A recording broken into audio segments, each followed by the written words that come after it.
Halloween macabro. O Halloween de 2002.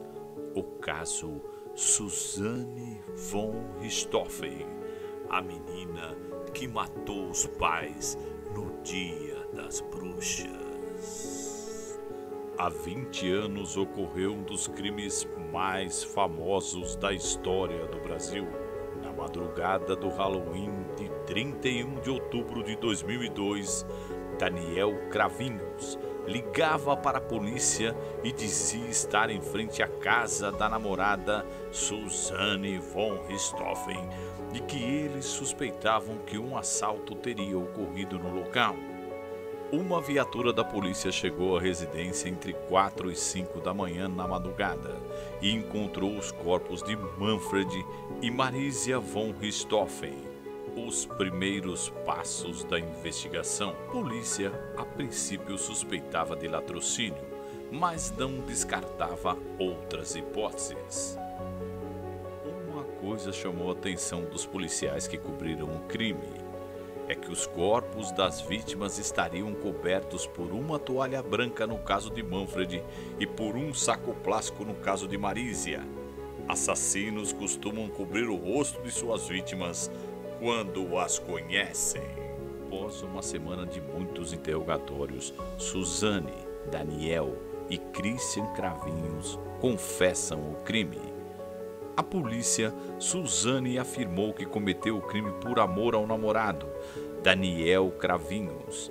Segundo o diretor do Departamento de Homicídios e Proteção à Pessoa, Domingos Paulo Neto, Susanne demonstrou arrependimento durante o depoimento que prestou. A polícia também apurou que ela e o namorado esperavam viver juntos depois que recebessem a herança deixada pelo casal von Richthofen. Festa de aniversário. Poucos dias depois, após a confissão, amigas da faculdade de Susanne começaram a dar depoimentos à polícia e falar com repórteres, a maioria sob sigilo. Uma delas relatou que Susana diria ter descoberto um mundo que jamais pensou que existisse após o começo do namoro e que ela passou a frequentar o parque do Ibirapuera com o namorado para usar drogas.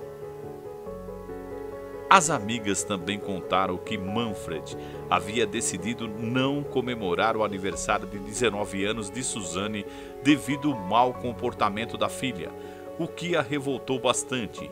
3 dias após a morte dos pais, Susanne reuniu alguns amigos e fez uma festa de aniversário, o que aumentou a suspeita de policiais sobre o envolvimento dela no crime.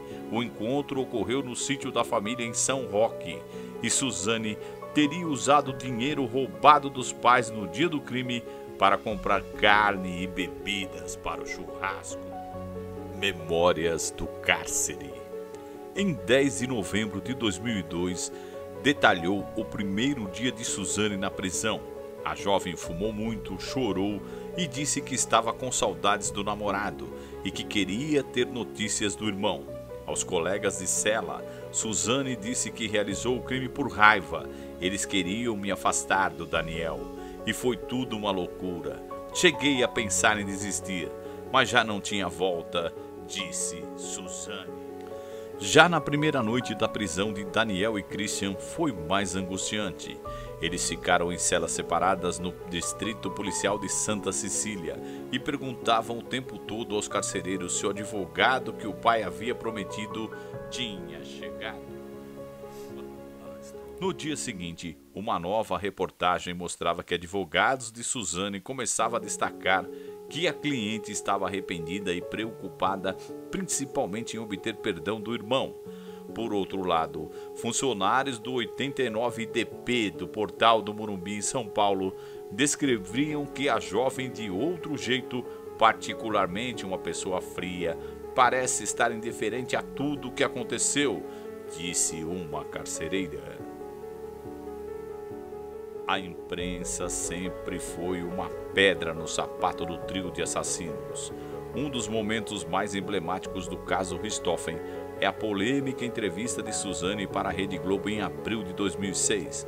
A defesa da jovem concordou em conceder uma entrevista ao Fantástico 2 meses antes do julgamento pelos assassinatos. Na época, ela estava em liberdade provisória há 9 meses. Suzane recebeu a equipe da Rede Globo na casa de amigos da família onde estava hospedada. Ela usava uma camisa rosa estampada de Minnie Mouse, pantufas de coelhinho e falava com voz de criança. Em 11 ocasiões, ela interrompeu a entrevista, tendo crises copiosas de choro. Detalhe: nenhuma lágrima caiu de seu rosto.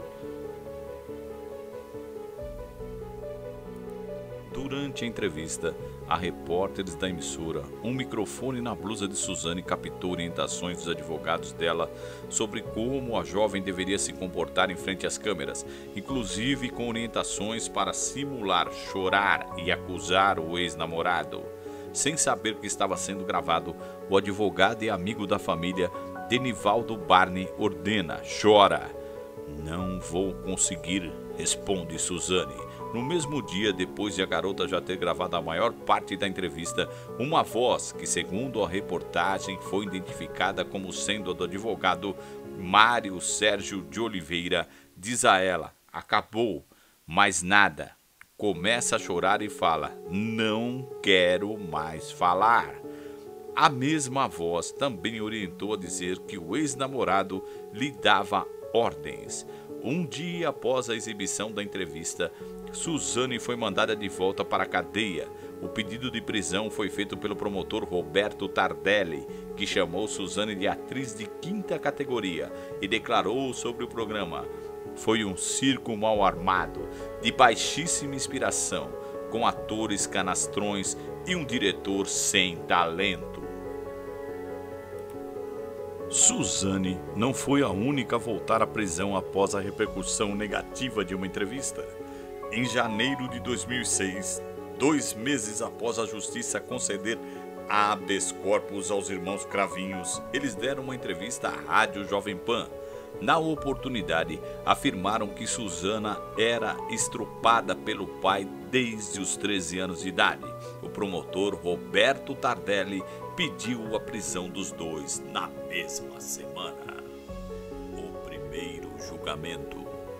Em 17 de julho de 2006, Suzane e os irmãos Cravinhos sentaram no banco dos réus para o primeiro dos 5 dias de julgamento pela morte de Manfred Marísia.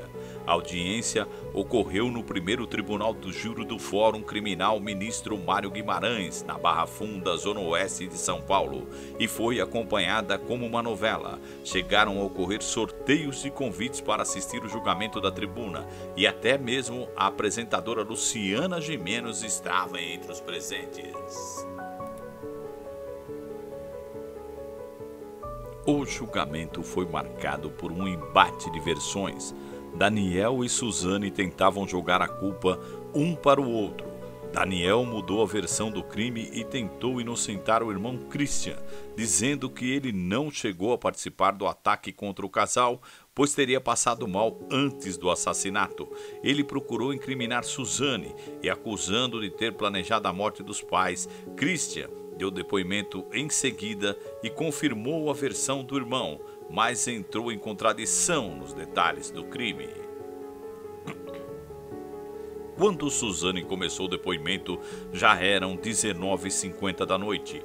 Ela repetiu exaustivamente que Daniel a induziu ao uso de drogas e que ela o mantinha financeiramente, pagava academia de ginástica, o som do carro dele, as viagens para o Nordeste do Brasil. Também acusou Daniel de incentivá-la a brigar com os pais. Daniel, foi quem me falou que meu pai tinha um amante.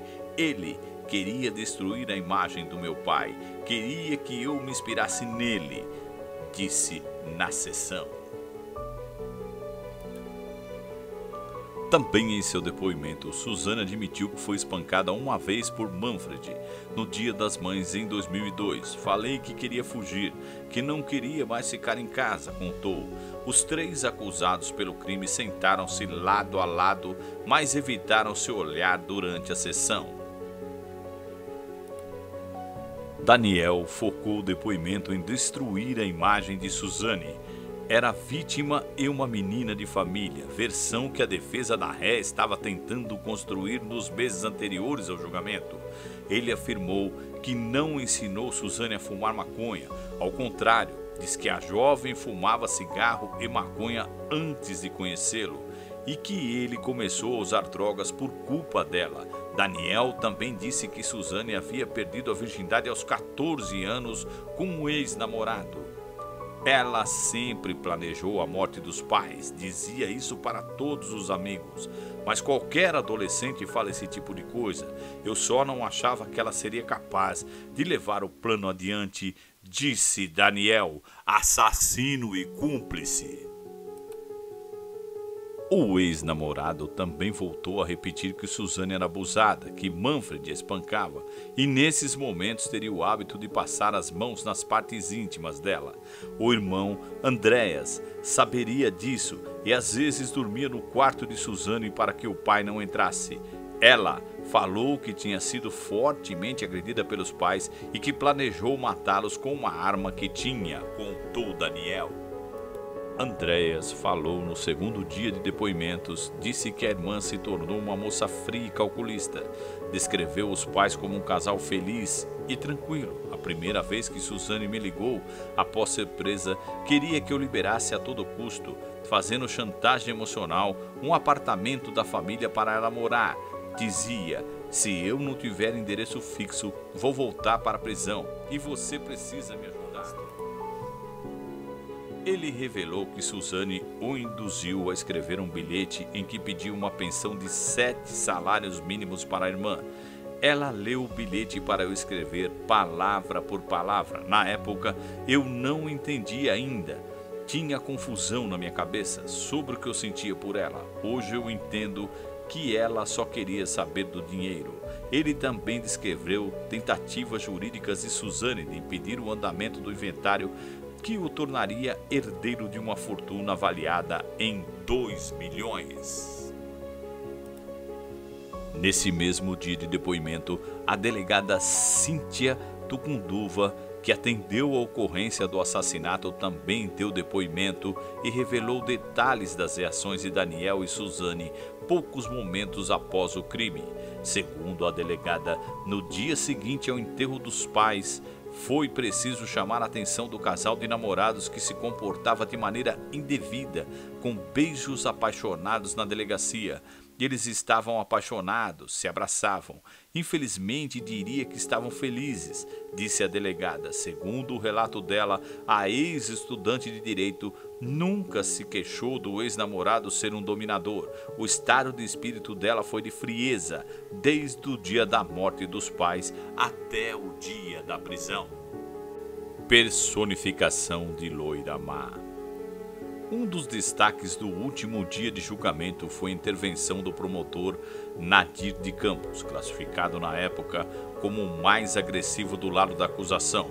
Ele destacou o fato de Daniel e Suzane terem ido ao motel logo após o assassinato do casal Richthofen e se aproximou dos acusados para berrar. É repugnante, abjeto, nojento entrar no motel e pedir suíte presidencial. É asqueroso. Daniel ficou em pranto, chorava compulsivamente e tremia. Christian, mesmo algemado, tentou passar a mão sobre a cabeça do irmão para consolá-lo. A advogada dos irmãos Cravinhos reagiu duramente. O senhor está sendo cruel com o réu, gritou Gislaine Jabur. Cruel o que eles fizeram, respondia Nadir. É bom que eles comecem a pagar aqui, completou o promotor. Daniel precisou ser retirado do plenário por não parar de chorar. Suzane, como sempre, continuava impassível. Ela só chorou uma vez quando o promotor falou sobre a importância da família.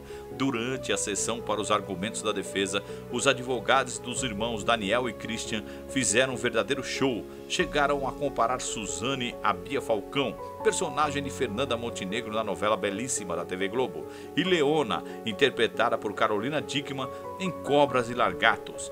Ela é a personificação da Loira Má, igualzinha a Bia Falcão, que mandava matar por dinheiro, a Leona, que faz qualquer coisa por amor e dinheiro também, disse Jabur, arrancando gargalhadas da plateia.